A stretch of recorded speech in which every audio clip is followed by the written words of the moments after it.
ក្លិនក្រអូបជាប់អាវចឹងប្រភេទសាប៊ូនេះគឺប្រភេទសាប៊ូទឹកបោកអាវបាទដែលខ្ញុំធ្វើការលាយដោយខ្លួនឯងយើងអត់យករូបមន្តយើងយករូបមន្តពីគេប៉ុន្តែវត្ថុធាតុដើមដែលយើងនាំចូលនេះគឺមកពីប្រទេសម៉ាឡេបាទម៉ាឡេស៊ីណាចឹងផលិតផលក្នុងស្រុករបស់យើងឥឡូវក៏មានការគាំទ្រខ្លាំងហើយបងប្អូនដែល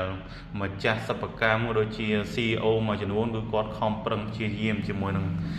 ពង្រឹងទាំងគុណភាពទាំងតម្លៃអីគឺគាត់ខំប្រឹងព្យាយាមមែនតើខ្ញុំក៏ដូចគ្នាដែរខ្ញុំខំប្រឹងចិត្តខ្ចង់មែនតើដែលបទពិសោធន៍កន្លងមក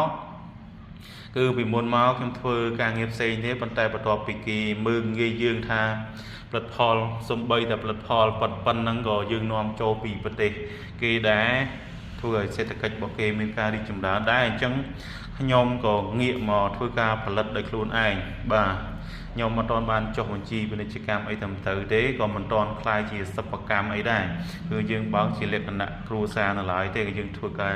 ច្រកដោយដៃបាទអញ្ចឹងប្រភេទសាប៊ូរបស់ខ្ញុំនេះគឺម៉ាក់ Sunrise ដែលយើងត្រៀមនឹងចុះបញ្ជីពាណិជ្ជកម្មក៏ដូចជាចបផហើយនឹង